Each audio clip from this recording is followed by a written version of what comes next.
오늘의 말씀은 사사기 9장 7절부터 21절까지 말씀입니다.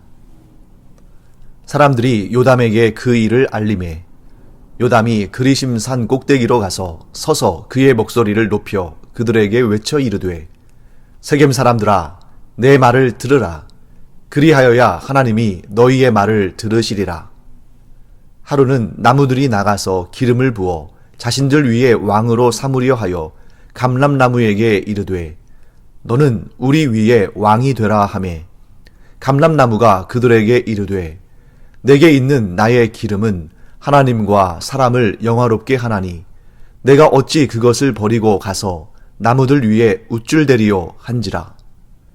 나무들이 또 무화과 나무에게 이르되 너는 와서 우리 위에 왕이 되라 하매 무화과 나무가 그들에게 이르되 나의 단 것과 나의 아름다운 열매를 내가 어찌 버리고 가서 나무들 위에 우쭐대리요 한지라.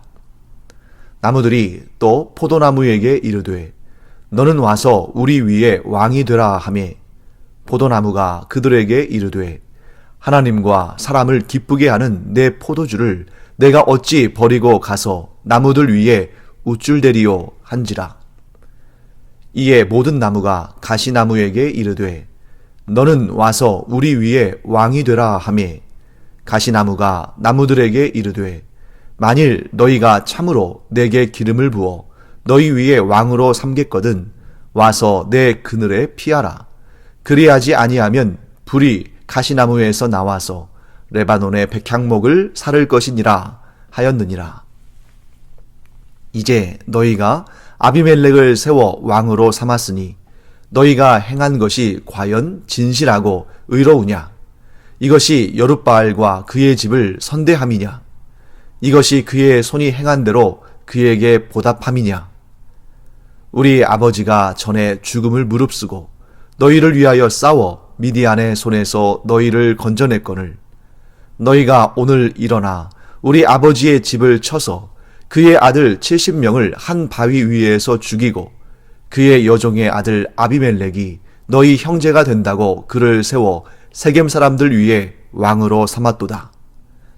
만일 너희가 오늘 여룻바알과 그의 집을 대접한 것이 진실하고 의로운 일이면 너희가 아비멜렉으로 말미암아 기뻐할 것이요 아비멜렉도 너희로 말미암아 기뻐하려니와 그렇지 아니하면 아비멜렉에게서 불이 나와서 세겜 사람들과 밀로의 집을 사를 것이요 세겜 사람들과 밀로의 집에서도 불이 나와 아비멜렉을 사를 것이니라 하고 요담이 그의 형제 아비멜렉 앞에서 도망하여 피해서 브엘로 가서 거기에 거주하니라. 자, 오늘 본문에는 그리심산에 올라가서 세겜 사람들을 책망하고 꾸짖는 요담의 말, 또 저주하는 내용이 등장합니다. 자, 요담은 누굽니까? 여룻바알이라고 불리는 기드온의 70명의 아들들 가운데 막내입니다. 그런데 지금 이 요담이 왜 굉장히 지금 화가 나 있습니까? 세겜 사람들이 지금 아비멜렉, 곧 자기의 배다른 형제면서 기드온의 70명의 아들들을 다 죽이려 했던, 그리고 실제로 거의 다 죽고 딱 한 사람, 이 요담 막내 아들만 살아남아서 도망치지 않았습니까? 그런데 그 아비멜렉, 그 끔찍한 범죄를 저지른 살인자, 그것도 자기의 형제들을 죽인 자를 세겜 사람들이 왕으로 추대했다는 이야기를 듣고 요담이 견딜 수 없었던 거죠. 그래서 그리심산에 올라가서 세겜 사람들을 책망하기 시작합니다. 자, 왜 그리심산에 올라갔냐면 이 그리심산은 에발산과 함께 세겜을 에워싸고 있는 산이에요. 그러니까 세겜이 산과 산 사이에 그 낮은 지역에 위치한 성읍이고 그리심산은 세겜의 남쪽에 또 그 맞은편 세겜의 북쪽에는 에발산이 있죠. 그리심산은 대략 해발 870m 정도 되는 꽤 높이가 있는 산이었기 때문에 그 산에 올라가서 아래를 향해서 세겜을 향해서 요담이 세겜 사람들을 책망하는 이야기를 전하고 있는 것입니다. 그때 어떤 방식으로 이야기를 전하냐면 우화의 형식으로 자신이 하고 싶은 말을 전합니다. 자, 우화라는 것은 뭐냐면 우리가 이솝 우화 같은 그런 우화를 많이 알고 있죠. 그러니까 사람이 아니라, 등장인물들이 사람이 아니라 뭐 짐승이나 식물이나 혹은 생명이 없는 돌이나 뭐 이런 것들이 이제 등장인물이 되는 거죠. 그래서 이것들이 좀 사람처럼 의인화돼 가지고 말도 하고 또 서로 뭐 싸우기도 하고 또 사이좋기도 하고 그런 스토리를 이어나가는데, 우화의 중요한 특징 하나가 있습니다. 그것은 뭐냐면, 물론 이제 우화는 사람이 아닌 다른 생물이나 무생물이나 이런 것들을 통해서 빗대어 말하는 그런 특징이 있습니다만, 우화는 그 우화를 통해 전달하고자 하는 중요한 메시지, 교훈, 의미를 담고 있다는 것입니다. 그냥 재미삼아서 쓴 그러한 내용이 아니라 그 속에 분명히 전달하고자 하는 메시지가 있다는 거죠. 오늘 요담은 이 세겜 사람들에게 나무들의 우화, 즉 나무들이 그들 가운데 왕을 세우는 그러한 스토리를 담은 우화를 전하면서 분명한 메시지를 전하고 있는 것입니다. 그 메시지는 무엇입니까? 세겜 사람들이 악한 살인자, 그것도 자기의 형제들을 죽이고 왕이 되려는 그런 야욕에 사로잡혀 있는 이런 악인을 이 세겜 사람들이 왕으로 추대했다는 것은 잘못된 일이다. 너희가 그런 악한 자를 왕으로 추대했으니 너희도 저주를 받게 된다 하는 그런 메시지를 전달하고자 하는 것입니다. 그때 이 요담은 우화를 만들어서 전하는데, 그러니까 실제로 있었던 일이 아닌 거죠. 우화를 만들어서 전하는데 그때 나무들을 소재로 사용했습니다. 그래서 이 요담의 우화에는 나무들이 등장하는 거죠. 참 이것은 굉장히 지혜로운 방법입니다. 왜냐하면 우화라는 것은 듣는 사람의 눈높이에 맞춰서 그가 이해할 수 있도록 전달해야 되거든요. 만일 우화라는 간접적인 방법을 통해서 어떤 메시지를 전달하는데 그 메시지를, 그 우화를 듣는 사람들이 그 안에서 이 우화를 만든 사람이 주장하는 내용을, 그가 전달하고자 하는 메시지를 발견하지 못한다면 아무 의미가 없는 것이거든요. 그런데 이 세겜은 방금 전에 제가 말씀드린 것처럼 그리심산과 에발산 한가운데에 존재하는 성읍입니다. 그러니까 꽤 큰 산에 둘러싸여 있는 성읍이다 보니까 나무들을 자주 보게 되고 나무들에 친숙하죠. 만일 세겜이 이러한 산과 산 사이에 있지 않고 저 광야에 있다거나 혹은 호숫가에 있다거나 그랬다면 이 우화의 내용이 좀 달라져야겠죠. 예를 들어서 갈릴리 호수 인근에 있는 나사렛이랄지 이러한 성읍이었다면 우화의 내용은 나무에 관한 내용이라기보다는 물고기나 혹은 수중 생물들에 관한 그러한 이야기가 담기는 것이 옳았겠죠. 그래서 산 옆에 사는, 산 골짜기에 사는 세겜 사람들은 이 나무에 대해서 친숙하기 때문에 그들의 눈높이에 맞춰서 요담이 우화를 만들어서 그들에게 분명한 메시지를 전달합니다. 자, 그 내용을 우리가 한번 잠깐 살펴볼까요? 자, 나무들이 자기들 가운데에 왕을 세우려 합니다. 그리고 가장 먼저 어떤 나무를 찾아가냐면 감람나무를 찾아가죠. 자, 감람나무는 발음하기도 쉽지 않죠. 감람나무. 이 감람나무는 어떤 나무냐면, 이게 어려운 말이니까 이게 무슨 나무지? 우리나라에도 있는 나무인가? 네. 이런 나무가 어디 주로 있지? 이렇게 생각할 수 있는데요. 감람나무는 다름 아니라 올리브 나무입니다. 올리브 나무는 버릴 것이 없다고 하잖아요. 그런데 그 중에서도 이 올리브 나무의 주된 목적은 올리브 열매를 가지고 기름을 만드는 것입니다. 그래서 이 올리브 나무의 주된 용도는 기름을 짜내는 것, 기름을 만드는 것인데, 그래서 감람나무가 자기를 왕으로 추대하기 위한 나무들이 와서 부탁을 할 때 이렇게 말합니다. 나의 기름은 하나님과 사람을 영화롭게 하나니 내가 어찌 그것을 버리고 가서 나무들 위에 우쭐대리요 라고 말하면서 거절합니다. 자, 올리브나무가 말하는 게 뭐라고요? 내가 내는 기름은 하나님과 사람을 영화롭게 한다. 자, 어떤 의미냐면 올리브 기름이 좋은 것은 우리가 다 잘 알죠? 특히 이 지중해를 둘러싸고 있는 이 유럽의 남부, 그리고 아프리카의 북부, 또 아시아의 서부, 이쪽에서는 올리브 기름이 아주 거의 정말 모든 분야에 쓰인다고 할 정도로 굉장히 중요한 부분입니다. 특히 하나님을 영화롭게 하는데 이 올리브 기름, 감람유가 사용되는 것이 그 이유가 무엇 때문이냐면, 자, 우리가 얼마 전에 출애굽기를 공부할 때에 하나님께서 성막을 세우도록 하시는 그런 장면을 공부한 적이 있었죠. 그때 성막의 모든 기구들, 뭐 천막에서부터 또 그 안에 들어가는 언약궤, 또 진설병상, 또 향단, 이런 모든 것, 뭐 번제단, 물두멍에 이르기까지 성막에, 이 성소에 들어가는 성막의 모든 것들에게 관유를 발라서 그것을 거룩하게 하라, 이렇게 말씀하신 하나님의 그 말씀을 우리가 공부한 적이 있습니다. 이 관유, 곧 하나님의 성소, 그리고 나중에 하나님의 성전에서 그 모든 물품들을 거룩하게 만드는 그 용도로 사용된 관유의 주된 재료가 바로 감람유, 곧 올리브 기름입니다. 그렇기 때문에 이 올리브 기름은 하나님을 영화롭게 하는데 사용되어지는 것이죠. 그리고 사람을 영화롭게 하는데도 사용됩니다. 어떤 경우에요?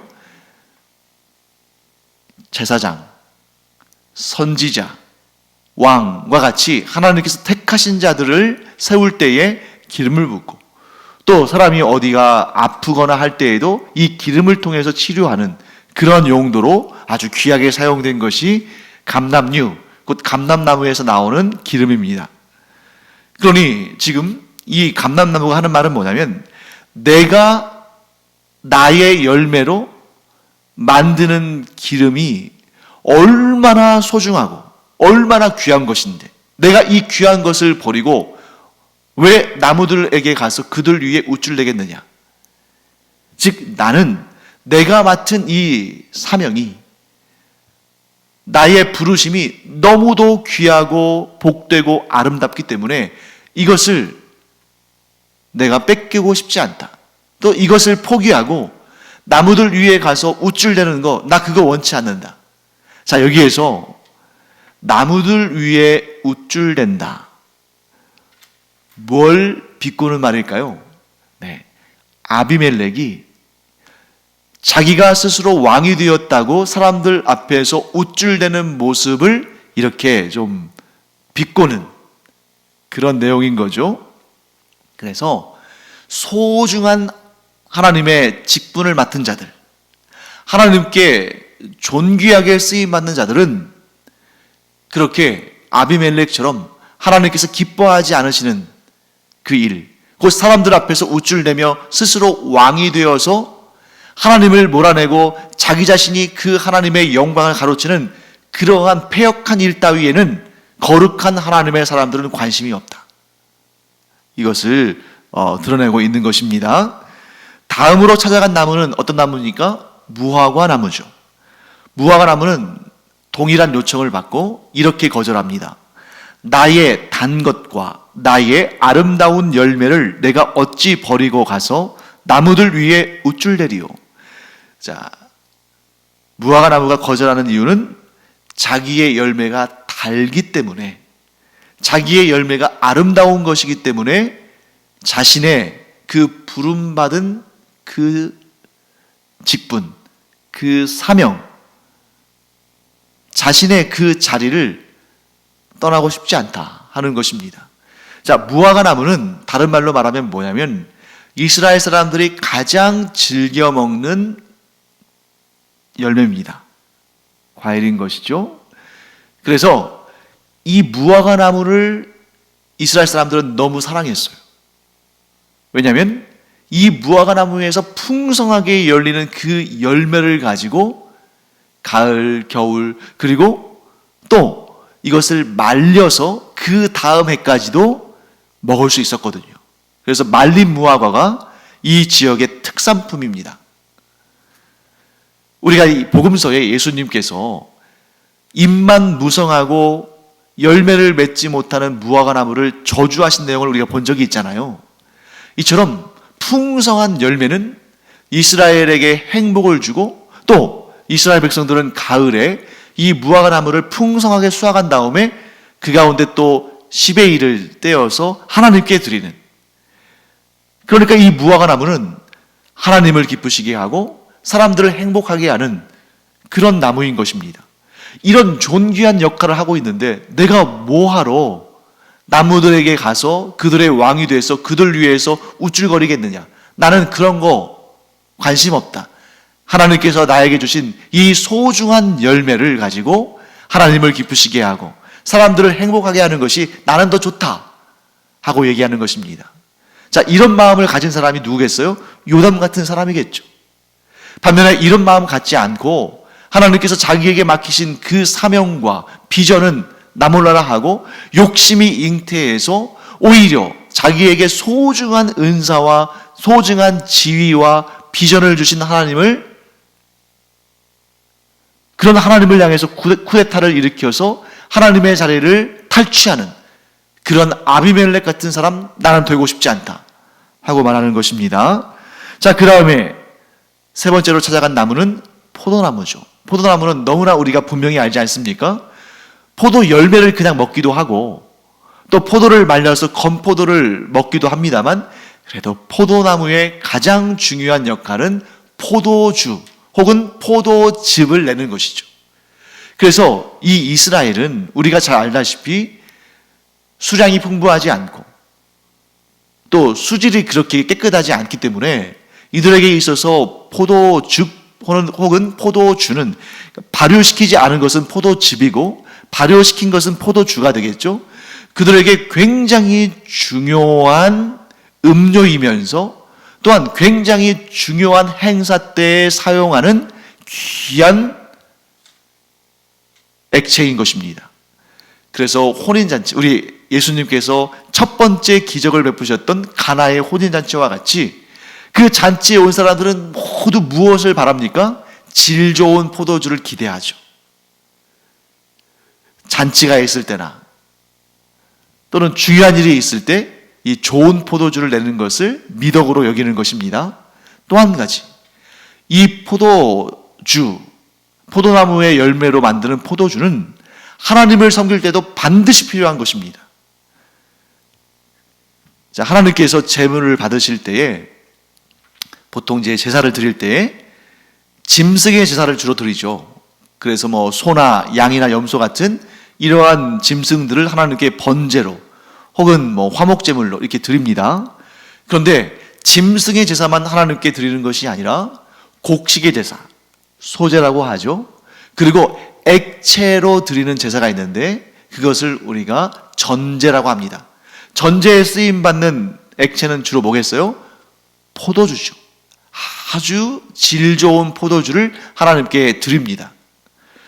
그러니까 포도나무는 자기에게서 나오는 이 포도즙 혹은 포도주를 가지고 사람과 하나님을 기쁘시게 하는데, 기쁨을 드리는데 내가 이 소중한 직분을 왜 버리고 나무들에게 가서 그들 위해서 우쭐대는 그런 하나님의 기쁘심이 되지 않는 그러한 왕의 역할을 하겠느냐 하고 말하는 것입니다.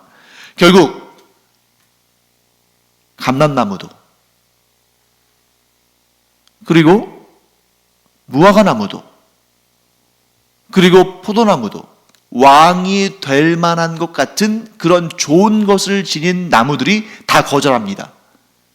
왕이 되는 것보다 나는 하나님의 부르심을 받은 대로, 하나님께서 나에게 주신 은사대로, 하나님께서 나를 불러주신 그 자리에서 내 역할을 감당하는 것이 나는 훨씬 좋다. 다 거절합니다. 마지막으로 찾아간 나무는 뭡니까? 가시나무죠. 가시나무는 뭐 용도가 아예 없는 것은 아닙니다.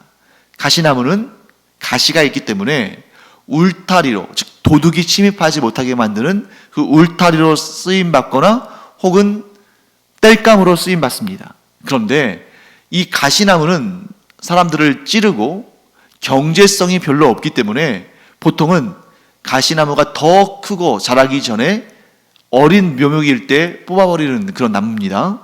그런데 이 가시나무가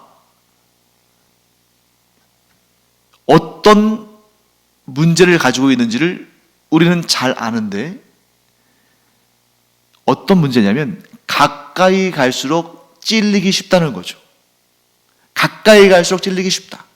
그런데 이 나무들이 뭐 감람나무도 무화과나무도 포도나무도 다 거절하니까 가시나무를 찾아갔습니다. 그리고 우리의 왕이 되달라고 말합니다. 그때 가시나무가 뭐라고 하냐면 너희가 정말 나를 왕으로 삼으려거든 내 그늘에 피하라. 자, 가시나무의 그늘에서 피하라고 말합니다. 자, 멀리서 보면 가시나무가 꽤 쓸모 있는 나무처럼 보입니다. 왜냐하면 그 나무가 이렇게 그늘을 들이우면 뜨거운 햇볕도 피할 수 있을 것 같고 갑자기 내린 비도 피할 수 있을 것 같습니다. 그래서 얼른 가시나무에게로 달려가서 그 가까이 가서 피하려고 하면 그 그늘에 피하려고 하면 그 가시에 찔림을 당하는 거죠. 그래서 다치고 아프고 고통스러운 것입니다. 자, 여기에서 가시나무는 누구를 상징하는 것일까요? 아무 쓸모없는, 그러나 겉으로 보기에는 그늘이 될 만한, 그런데 가까이 가면 찔리고 상처를 받고 고통을 당하는 그러한 모습을 가진, 그러한 특징을 가진 가시나무 아비멜렉을 상징하는 것입니다. 즉 요담이 지금 세겜 사람들에게 말하는 것은 뭐냐면 너희가 사람이 없어서 이스라엘의 지도자로 세울 사람이 없어서 아비멜렉을 가까이 하느냐, 너희가 아비멜렉을 가까이 해서 아비멜렉의 그 사탕 발림에 속아 넘어가서 너희가 그를 왕으로 세웠지만 그러나 그를 가까이 하면 할수록 그에게 찔림을 받을 것이다. 그래서 너희는 아비멜렉에게 고통을 받고 또한 아비멜렉은 장차 너희에게 고통을 받을 것이다. 결국 악한 일을 도모한 너희들은 서로 서로 찌르고 찔리는, 서로 먹고 먹히는 그런 관계가 돼서 너희들 둘 다 하나님의 심판을 받고 하나님의 저주를 받을 것이다 하고 이렇게 아주 무서운 저주의 말을 남기고 아비멜렉이 무서워서 도망을 칩니다. 자, 요담은 세겜 사람들을 향해서 이렇게 말합니다. 너희는 진실하지도 않고 의롭지도 않다. 나의 아버지 기드온과 또 나의 형제들이 이스라엘을 위해서 헌신하고 그래서 이스라엘을 구원하고 그래서 이 기드온이 사사로 있는 동안에 이스라엘에 전쟁이 없고 평안했는데 너희가 나의 아버지와 나의 아버지의 아들들을 이렇게 대우함이 이게 의로운 것이냐? 너희가 아비멜렉의 꾀임에 넘어가서 그에게 너희가 섬기는 우상의 신전에서 그 바알브릿의 신전에서 은 70개를 주어서 아비멜렉이 그 은으로 건달들을 사서 그가 나의 아버지 집이 있는 오브라에 와서 나의 형제들 그 70명을 다 죽이고 나만 남았는데 이것이 너희가 과연 너희에게 은혜를 베푼 나의 아버지와 나의 가문에게 행하는 의로운 일이냐 하고 따져 묻는 것입니다.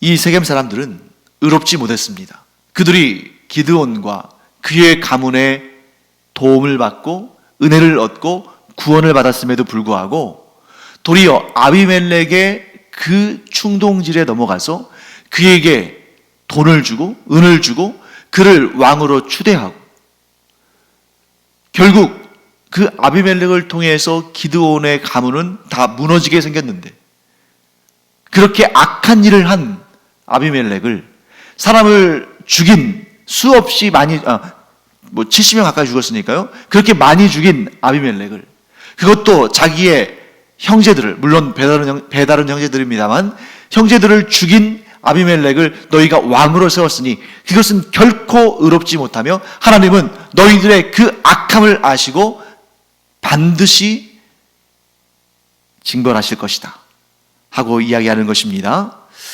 우리가 성경을 읽다 보면 하나님께서 죄에 대해서 징벌하실 때 아주 다양한 방법들이 있습니다만, 때로는 하늘에서 우박이 떨어지기도 하고 또 땅이 갈라지기도 하고 이런 초자연적인 방법들을 사용하시기도 하십니다만, 하나님께서 아주 즐겨 사용하시는 악인을 대하시는 방법, 하나님께서 아주 자주 사용하시는 악인을 도말하시는 방법 중에 하나가 뭐가 있냐면, 악인들끼리 서로 물고 뜯고, 악인들끼리 서로 찌르고 찔리고, 악인들끼리 서로 공격해서 그들이 파멸되게 만드는 방법을 하나님께서 매우 즐겨 사용하신다 하는 것을 우리가 알게 됩니다.